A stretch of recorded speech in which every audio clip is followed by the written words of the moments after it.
welcome to Kickback with Chris, Martial Arts Podcast.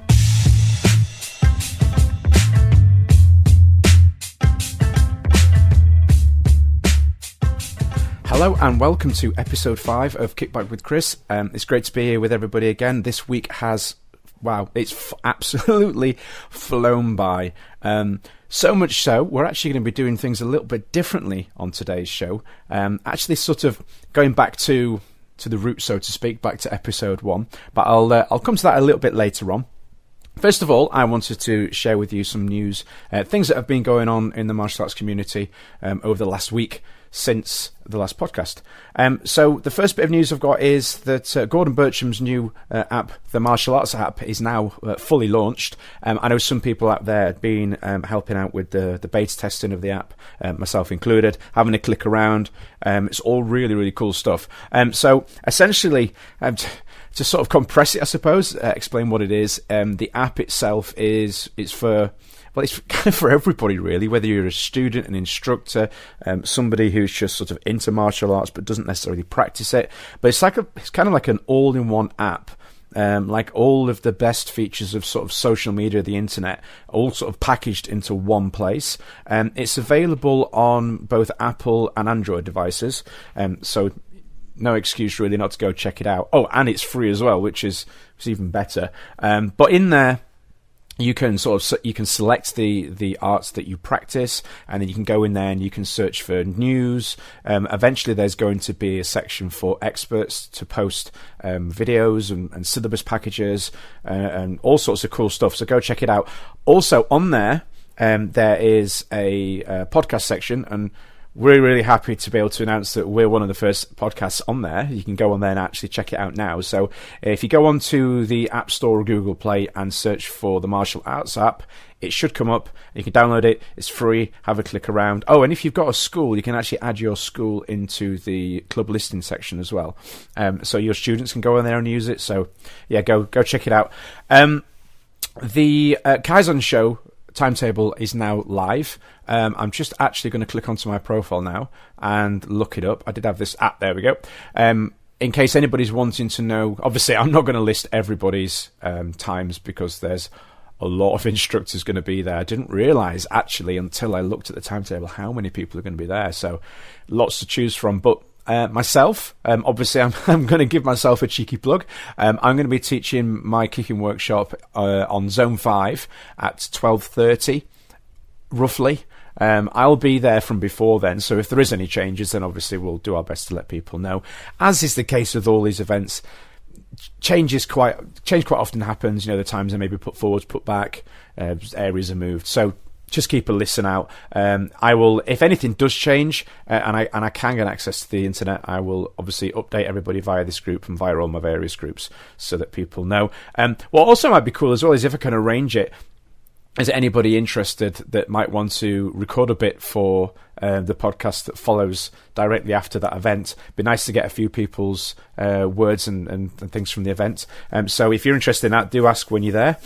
The next bit of news comes from Kate Mallion, who's let me know about the 5th annual WWTF EMTF, I think I've written that right, World Championships hosted at the Copper Box, London in August. It's in conjunction with the Yonggi-Do and Elite Tang Soo-Do group. So the best thing to do if you're interested in that and you want more information is to get in touch with Kate direct on Facebook. I will, with all of these news articles I should have mentioned at the start, I will actually leave show notes. Or should I say, I will leave notes in the show notes. And for those of you that hear me reference in the show notes and don't know what that is, when you go onto the description, whether you're looking at this on iTunes, Stitcher, or whichever service, it will display, I would imagine it would display best on SoundCloud. Underneath the actual recording that you play, there is a list of text and there's clickable links in there. So that's what the show notes is. So if you ever hear me talking about that and you don't know what it is, that's what it is. But yeah, all the things I talk about today will be in the show notes.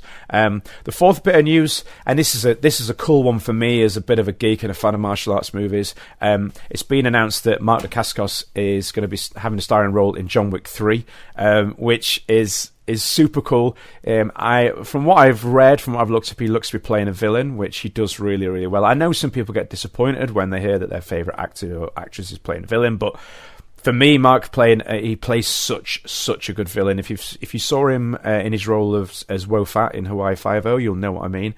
Obviously, a phenomenal actor and a fantastic martial artist. For me, I first discovered his work way back in the 90s in Only the Strong, the Capoeira movie, which, if you've not seen, it's super cheesy, but it's super brilliant as well. The story of I'm trying to remember, he was a soldier that came back. They didn't really kind of explain what he was doing, from what I remember, but his soldier came back, got involved with the high school, teaching all the sort of unruly kids martial arts, and they go fight the gang members. It's sort of stereotypical cheesy movie, but such good fun and some great martial arts scenes. And also for his role in the film Drive. For those who've not seen it, there is actually a 2011 movie with the same name, but it's not that one. I'm talking about the 1997 film, directed by Steve Wang, featuring action choreography and stunts by Koichi Sakamoto and his team. And it is probably one of the best sort of Western martial arts movies featuring martial arts. So I would definitely go check that one out if you've not seen it, because it's a brilliant movie. But yeah, back to the original point, Mark Dacascos in John Wick 3. Obviously, the John Wick franchise is brilliant. I loved the first two, and I think that this will be even better now that Mark is on board. The fifth bit of news I've got for you is coming from Mr. Neil Kirkland, who has let us know that on June the 23rd, he's going to be hosting a kickboxing workshop with Pat O'Keefe, and this is as part of Neil's adaptive martial arts group. So if that's something you're interested in, if you get in touch with Neil, as I say, the details on how to get in touch with him will be in the show notes if you check that out. The sixth bit of news I've got for us is that Gordon Bircham, actually, who, if you go back to the first bit of news I had regarding the martial arts app, this is the same guy.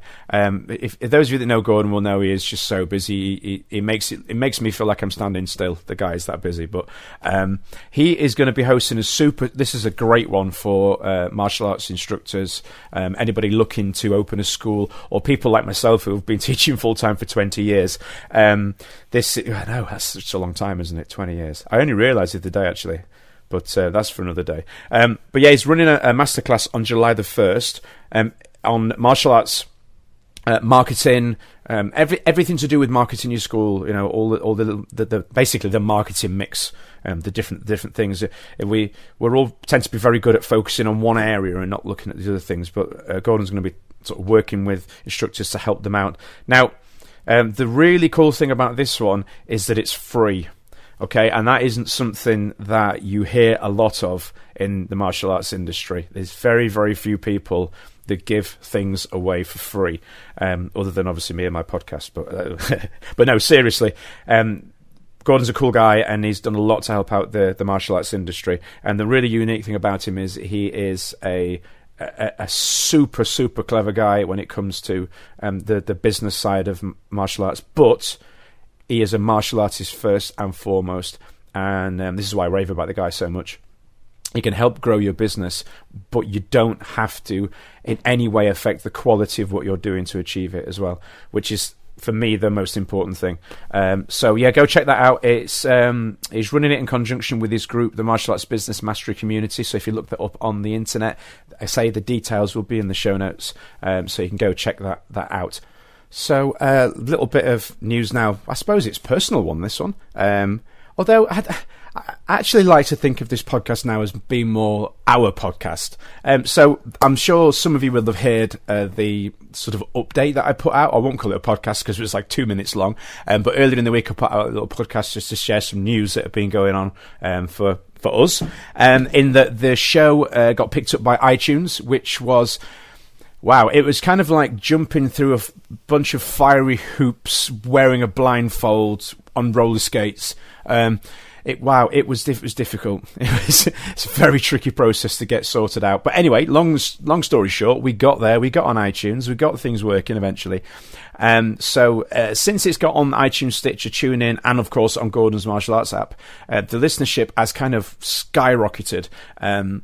And that's not me over exaggerating or trying to exaggerate things. It's the fact is it's kind of gone a little bit crazy, more so than I was expecting.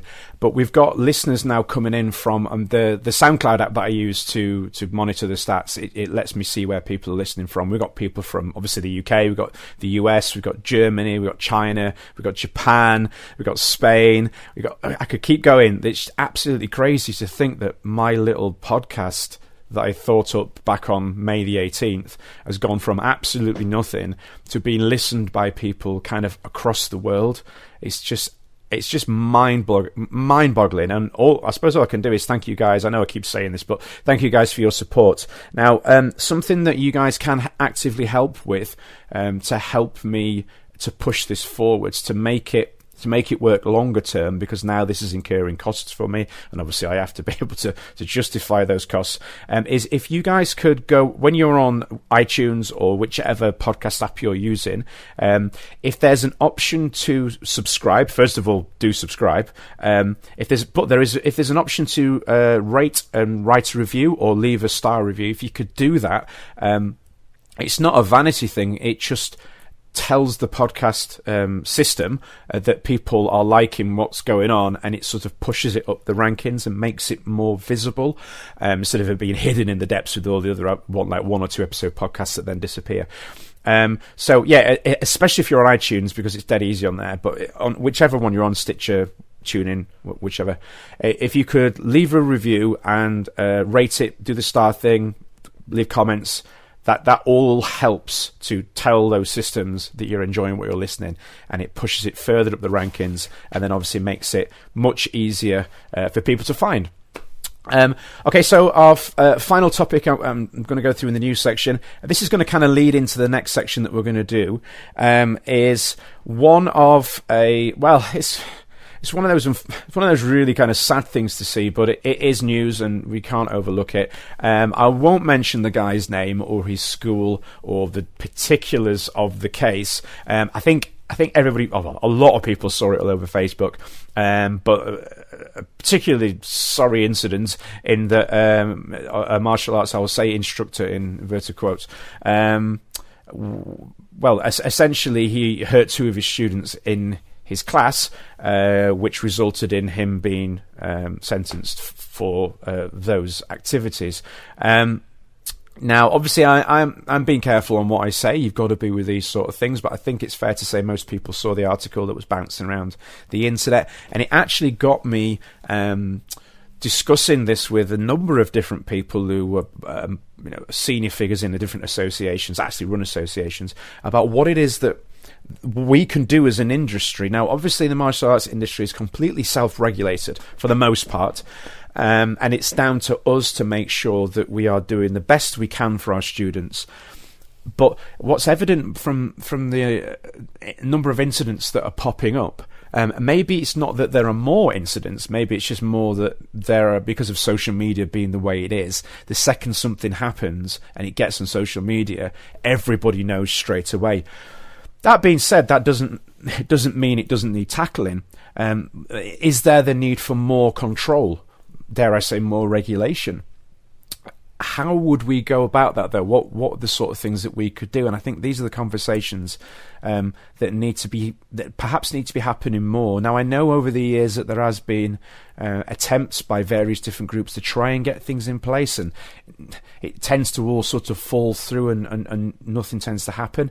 But one thing that I had discussed with a couple of different people, and they had the same idea as well, is if it would be possible for there to be some sort of, almost like an instructor MOT.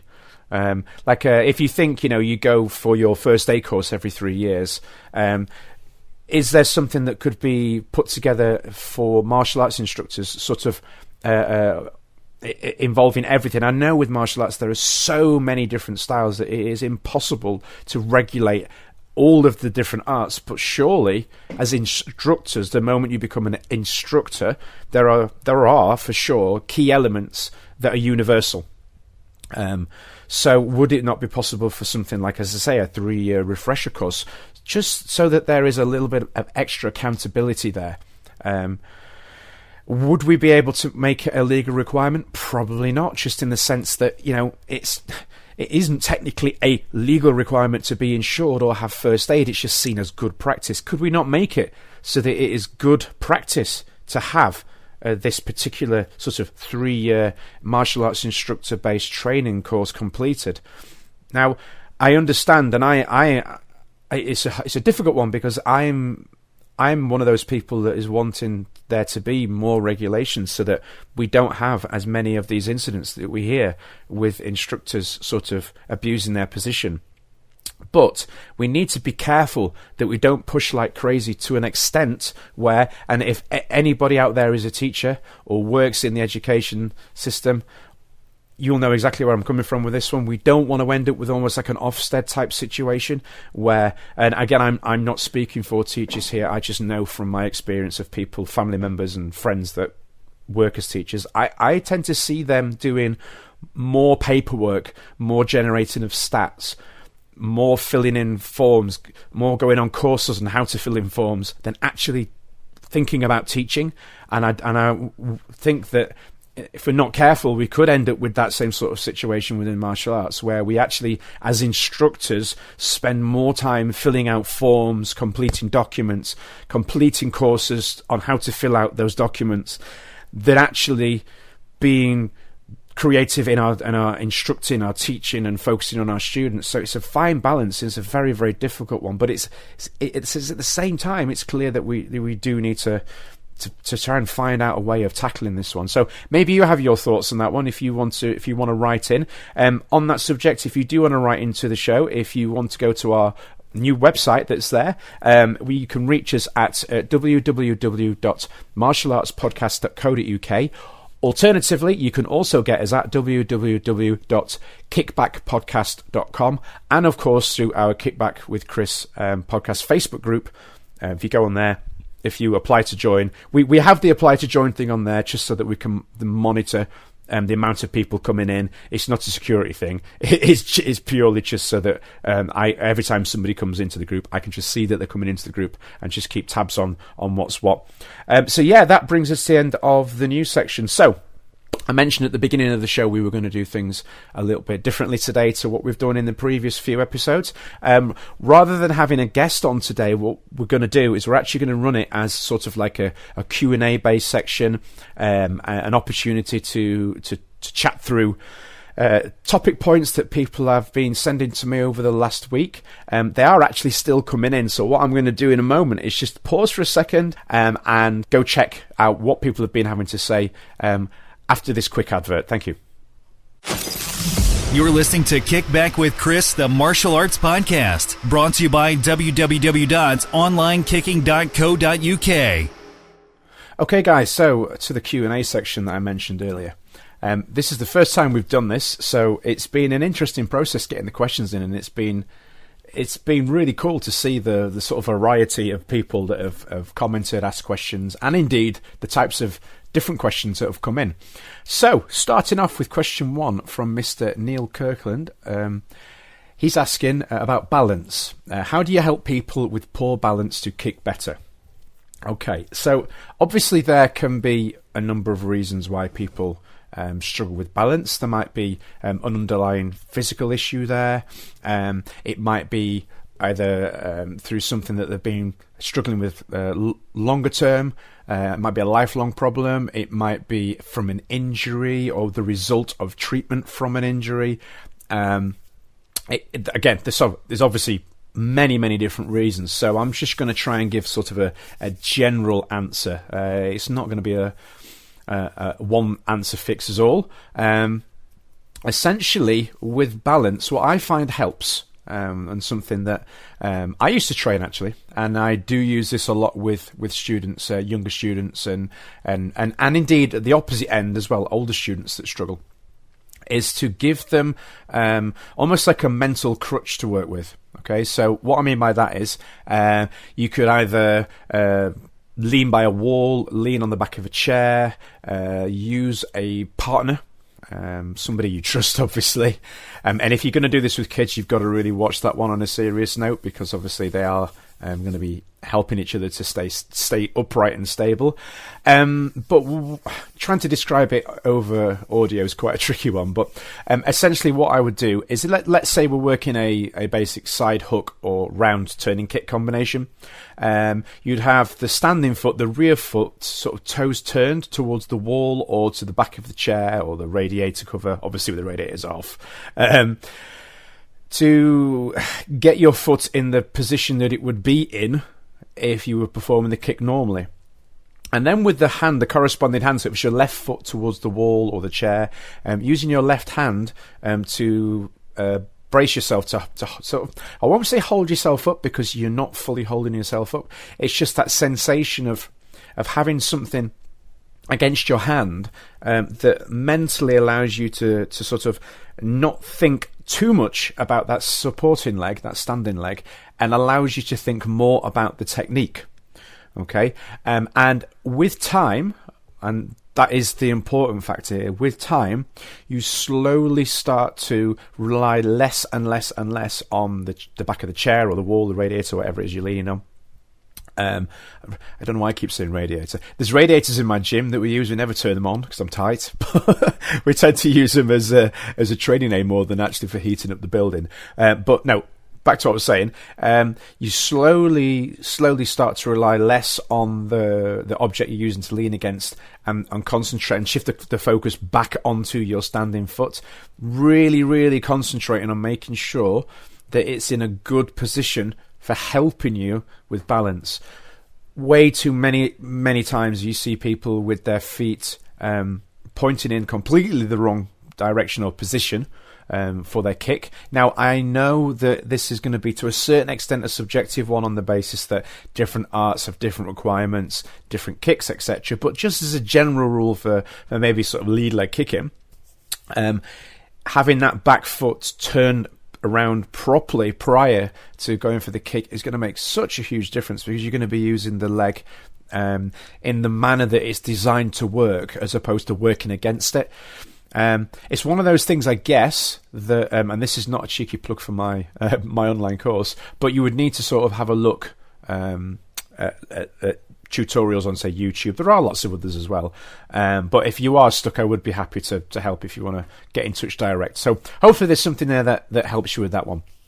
Okay, so question 2 from my good friend Mr. Simon Fell. He asks, how did you make it into movie work? Okay, well, you've got to go, right, you need your time machine for this one. Okay, so you've got to go back now to, it would be around 1999, 2000, somewhere around then. Well, actually, probably the initial spark came before then. It would have been around 95, 96. I came across the Jackie Chan movie Rumble in the Bronx, and I must have watched that 1,000 times in a week. No, I did. I saw it, and I saw this guy on screen doing all these crazy things, and I was just like, that's what I want to do. And then a little bit later on, we had TV series, like there was Buffy the Vampire Slayer, there was Martial Law. Anybody remembers the Sammo Hung TV series Martial Law? That was fantastic. I love that. There was a Mortal Kombat TV series that was out for a while as well. And these all sort of landed around the time that I was really, really heavily focused on my martial arts training.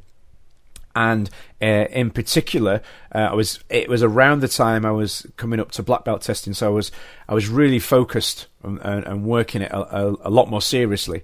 At the same time, one of my instructors, a very talented martial artist and actor now by the name of Scott Hines, he was pursuing a career in film work, and that sort of put the idea in my head as well that this is something that I could do as well. This is something that I could achieve. And, being young and ambitious, I wasn't going to let anything step or stand in my way.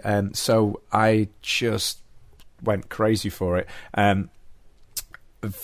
Initially, I would videotape myself doing techniques, I things like, I was training in. I'd actually moved away, and I was training in a school hall somewhere. I can't remember where it was. And I'd blag 10 minutes at the end of the class while they were tidying up chairs, and get my friend to come down with his camcorder and film me doing some kicks.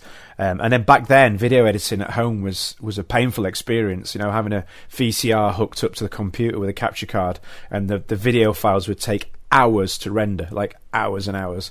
And there'd be these tiny sort of stamp size digital files that now, if you were to try and watch, you just wouldn't even be able to see them. They'd be that small. And then I would post those on. Initially, I was posting them on like message boards, something they don't really have anymore. But there was a Jackie Chan message board, I remember, that I was a member of. And there was a good friend of mine, is a director now, by Steve Lawson, that saw one of the videos that I posted. And he asked if I would be part of I think it was a piece for it was some sort of late night TV thing. I think it was Jonathan Ross one or something. I can't remember. It was that long ago. We're talking like nearly 19 years ago. So that was where I got started. And then he was doing his own, making his own film. I got a small role in that. And then at the same time, there was other people. There's another friend and director of mine, Ross Boyask. He was putting his own film together, and it sort of snowballed from there. I then met other people that were doing the same thing, some of whom have now gone on to do huge things.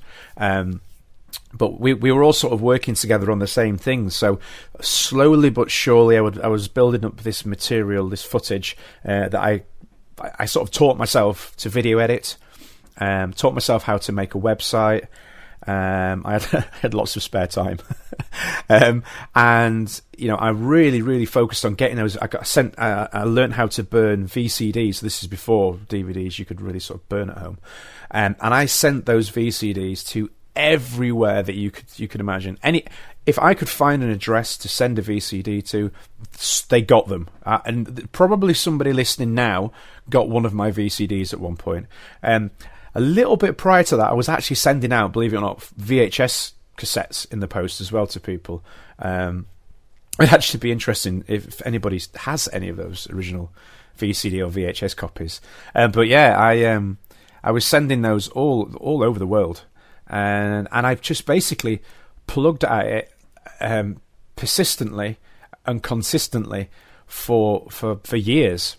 And slowly but surely, I started to get traction, and I started to get offered more work, and it all sort of built up to a crescendo around sort of 2007 to 2009, when I started getting really good job offers abroad, working in China and around Europe. And the last sort of big job offer that came in was I got offered the opportunity to work with the Red Bull Formula One team to stunt double one of their then drivers, Mark Webber, for a promotional piece. I believe it was for the first Singapore Grand Prix, if memory serves. And anyway, my son had just been born. He was literally a few weeks old, and I'd promised myself that I wasn't going to take any work abroad at that time. That was a personal decision. And then probably it was a matter of months later, I actually ended up having to have a knee operation, which meant that I needed to take a year off of anything. And in that period, I sort of turned my focus more towards my martial arts school, and took my foot off the gas a little bit too much with the film thing. And anyway, I'm in the process of trying to get back into it again. The thing with it is it's the way to describe it. It's a little bit trying to jump back on to a treadmill, running at full speed, and it's not an easy process. But I'm giving it a go. I've done a few bits here and there this last couple of years. There's again, going back to the same friend of mine, Steve Lawson, had a production called Essex Heist that some of you may have seen. It was available in HMV and supermarkets. I did the fight work for that, a little bit of doubling as well.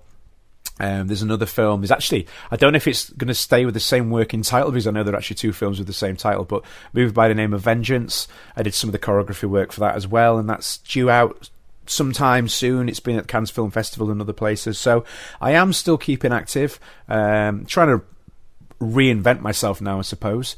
Obviously coming up to nearly 40, as opposed to at the time when I started out I just turned 20. So, you know, if anybody out there's listening and you need a nearly 40-year-old that can flap his legs around a little bit, give us a shout. Go check out my website at chrisjonesaction.co.uk. Cheeky plug. But yeah, hopefully that answers your question, Simon. Question 3 from Mr. David Jenkins at the BKC. What is it going to take for everyone to start working together? Now, I get a bit of background on this one. What David's talking about there is, I'm presuming, is the sort of martial arts community as a whole. What is it going to take for everyone to start working together? There's no one simple answer for that one, is there, really? I mean, that's probably why he's asked for the question. There are so many variables within this industry. An equal amount of egos and a whole lot of money, I would say. And what is it going to take for everybody to work together? I don't really think it's possible to have everybody work together. Is it possible to get a larger majority to work together? Possibly. But that is going to take...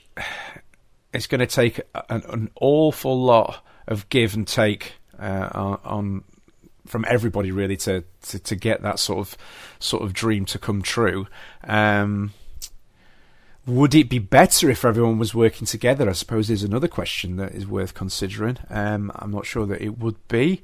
I'm not saying that it wouldn't, but for sure it's really not an easy one to answer. Possibly one worthy of a longer slot, maybe even an entire show. So you're going to have to leave that one with me, David, while I have a good think on it, because it's really not an easy one. Maybe if anybody out there listening now has any input on that one, drop us a line. You can obviously go through the website or go through the Facebook group if you've got any thoughts on what you feel it would take for the martial arts industry to start working together more. Mr. Jamie Clubb, who we had on the show last week, his question is relating to honesty in martial arts business. How do you set your standards and allowances within martial arts? Okay, this is quite a big one as well, really. Honesty in martial arts business. This is something that's personally for me, it is a big one. I'm really big into people being honest about what it is that they do. I am the first to say, I am not the best martial arts instructor there is, but I try to be the best martial arts instructor I can be. And obviously there's a big difference between those two things. For me personally, I train daily still, not to the same level that I once did. I'm not suggesting that everybody out there should do the same, but for me personally, I feel that it's my duty to be in the best shape that I can be, regardless of injuries and history in that respect. But no, to be in the best shape that I can be for my students, to kind of living by the things that I am putting on them, the expectations that I put on them. I'm a do as I say person. I don't want to be, one of those people that do as I say, not as I do. I want to set an example to, especially to my younger students. I've got kids that train with me as young as 4. I don't want to be preaching to them about self-control and discipline and focus, and then thinking, I can't really be bothered to train today. So, that's that for me. I feel that is my part to play, and that is my piece of being honest towards my students.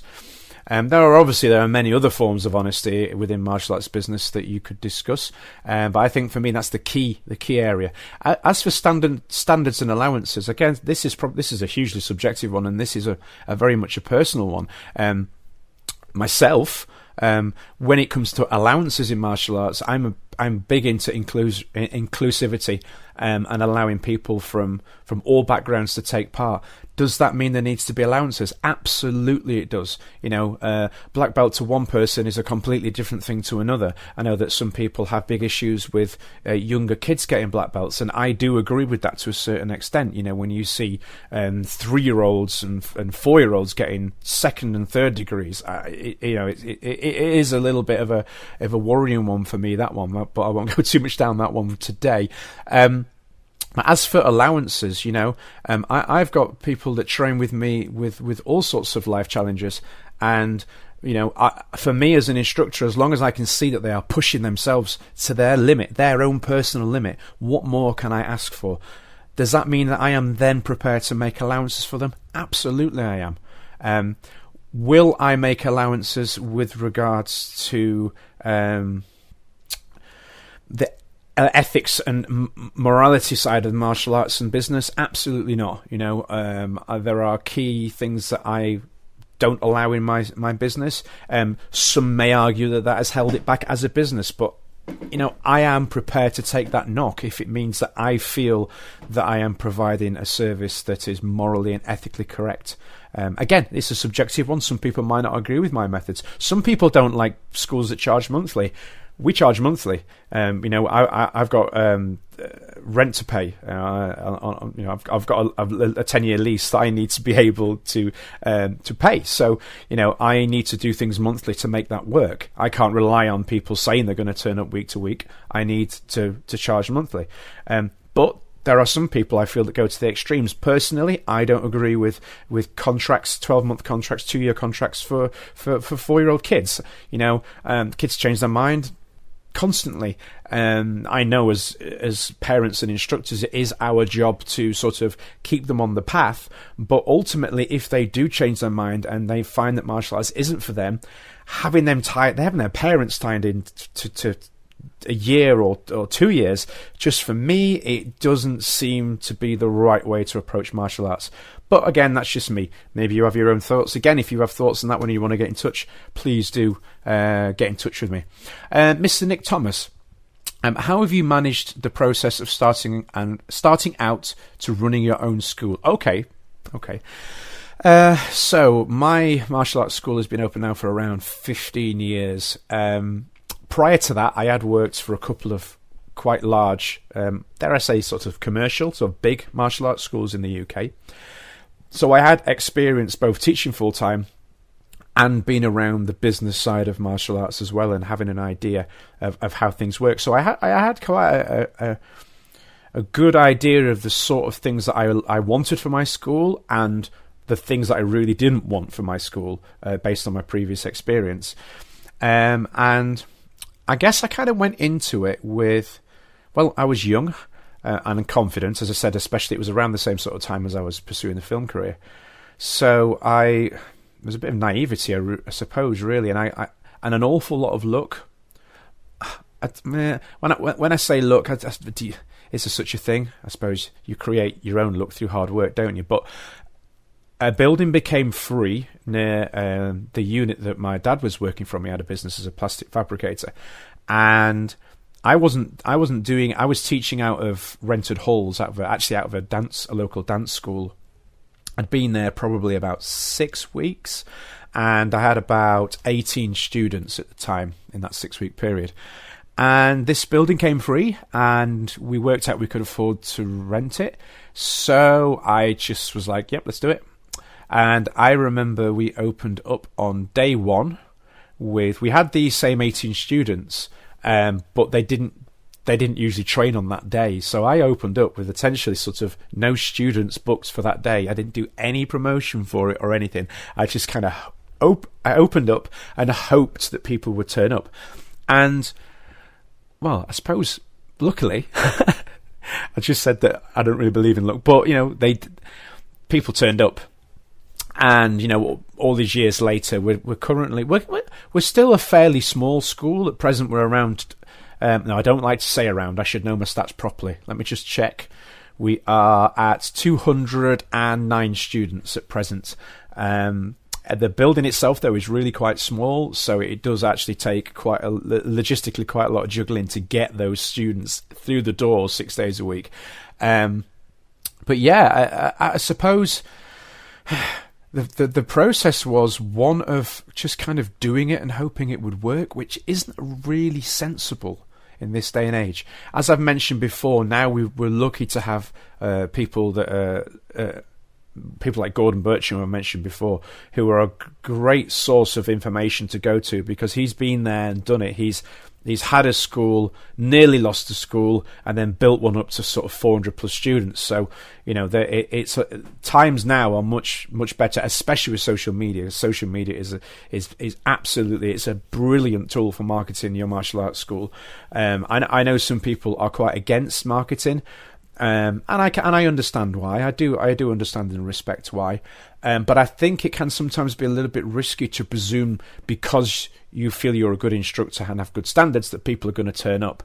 If you are a good instructor with good standards, there is nothing wrong with adding marketing to that mix as well. Because if you feel you're a good instructor that has something to offer, surely telling more people is a good thing. So social media, it is absolutely brilliant. Works correctly, it is brilliant for that. Obviously, it can be used in the wrong way too. It can be used to make poor instructors with poor standards very successful, and there is plenty of evidence of that. I'm not going to obviously start naming people, because that wouldn't be correct, but I'm sure people have seen plenty of evidence of that. I've gone slightly off the question a little bit, I know, but I do have a tendency of doing that. But yeah, Nick Thomas, to answer your question, I kind of went for it. I'd help from family and friends, and thankfully it worked out. The next question, number 6, from Corin Dexter. You've been teaching for years. What keeps you motivated to go onto the mats every night and keep doing what you do? This one has changed over the years. Initially, when I started out, it was purely for the love of teaching and martial arts. Now, that's not to say I don't love teaching and I don't love martial arts now. It's just after 20 years of teaching 6 days a week, it's changed a little bit.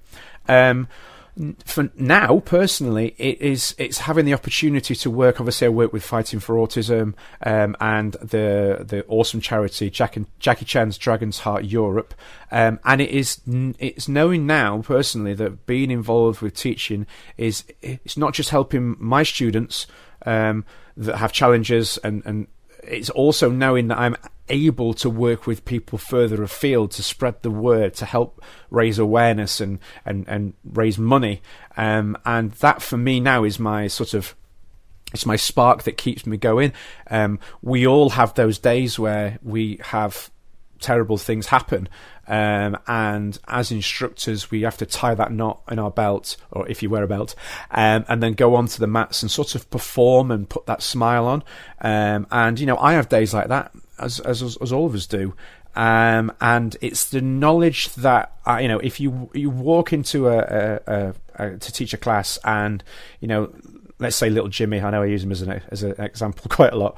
Little Jimmy tells you about he's had an experience of kids picking on him at school, and he used his martial arts either to protect himself or to feel he was strong enough to say no, or to talk to a teacher. It's little moments like that keep the fire burning, that keep you engaged and wanting to be involved. There are days where sometimes I would just rather be working a very, very, very basic job.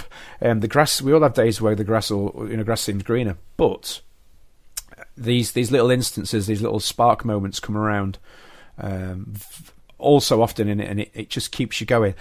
Also, this podcast, this has been for me another way for me to sort of channel my interest in martial arts, which it's got me thinking about things differently, which has impacted my teaching as well.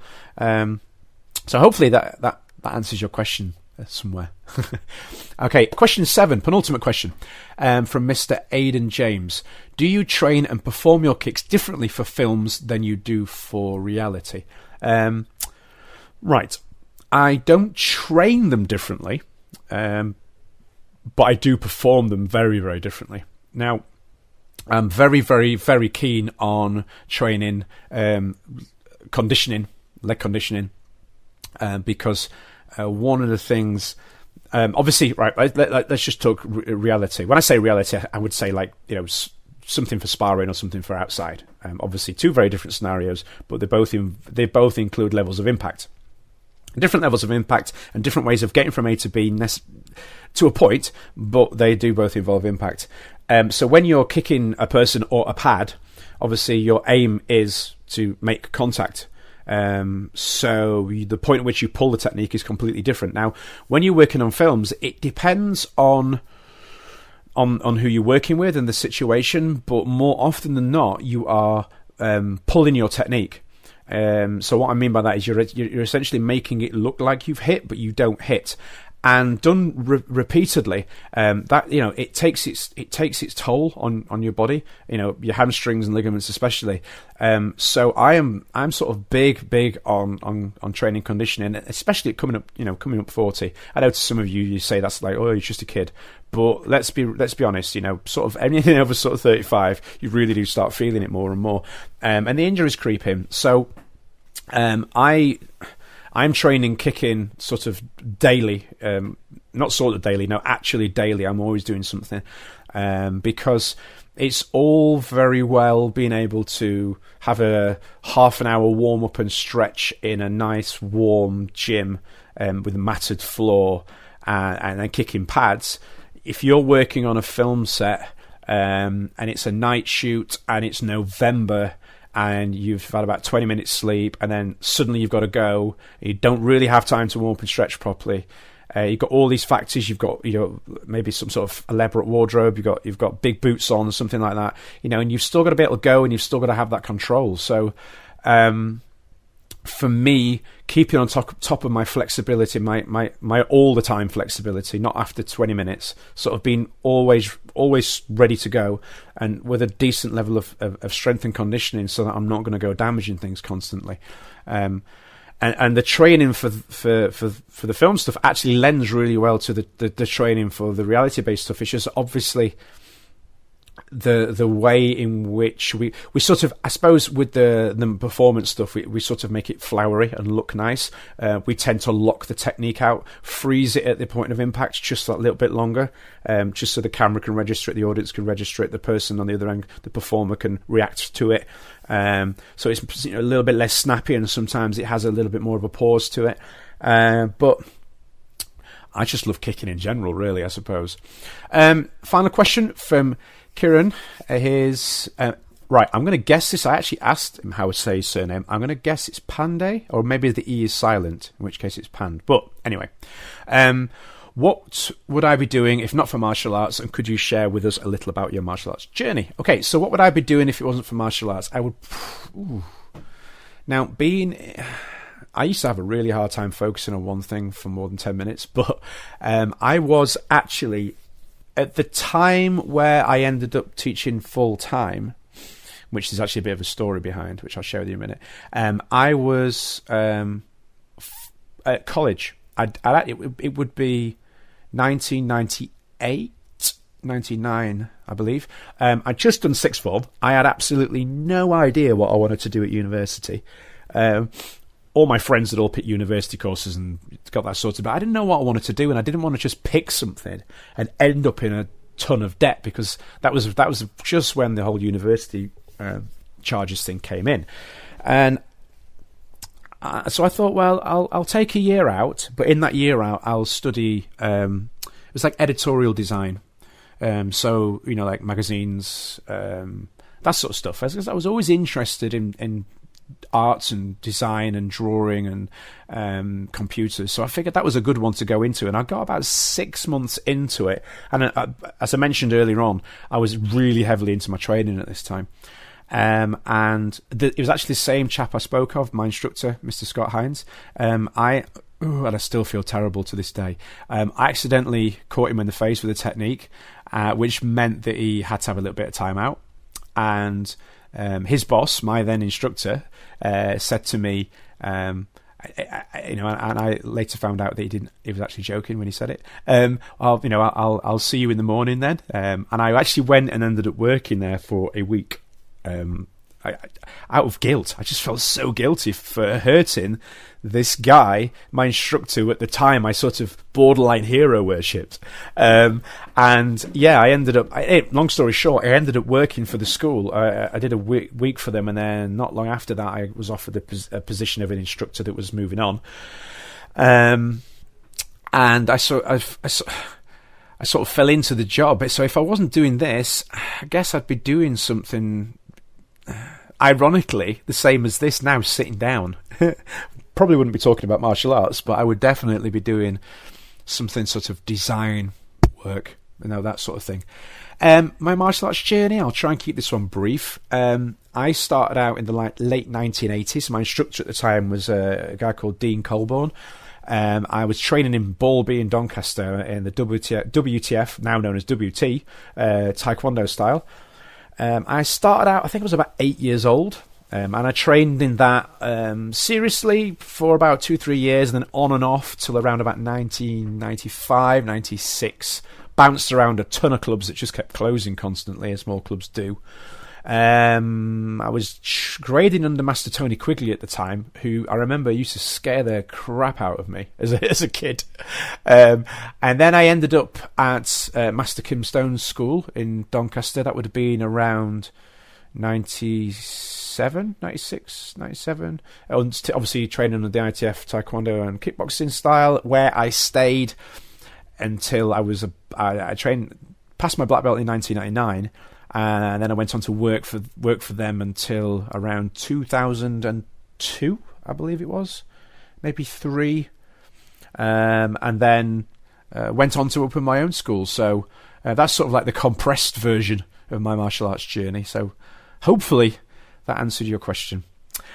So that brings us to the end of the show. Again, I would like to thank you all for your support. And I also would like to say, it's a bit of a funny one at the end of the show, welcome to all our new listeners that have joined us now that we are more readily available on all the different platforms like iTunes and Stitcher and that sort of thing. Thanks an awful lot for your support. I really do appreciate it. What have we got coming up next week? Well, I'll be honest, I'm not entirely sure. I actually have a couple of really cool guests lined up, and I'm just trying to lock them down for dates. So as soon as I know more, I will of course let everybody know. But in the meantime, if you guys have any questions, suggestions, or ideas for me, if you can go to our website at www.martialartspodcast.co.uk or www.kickbackpodcast.com. Either of those, you can drop me an email, get in touch, and give me any show ideas. That would be really appreciated. Thank you to everybody. I hope you have a great weekend, and I will speak to you all next week. Enjoy our podcast? Please remember to subscribe, rate, and review Kickback with Chris on iTunes today.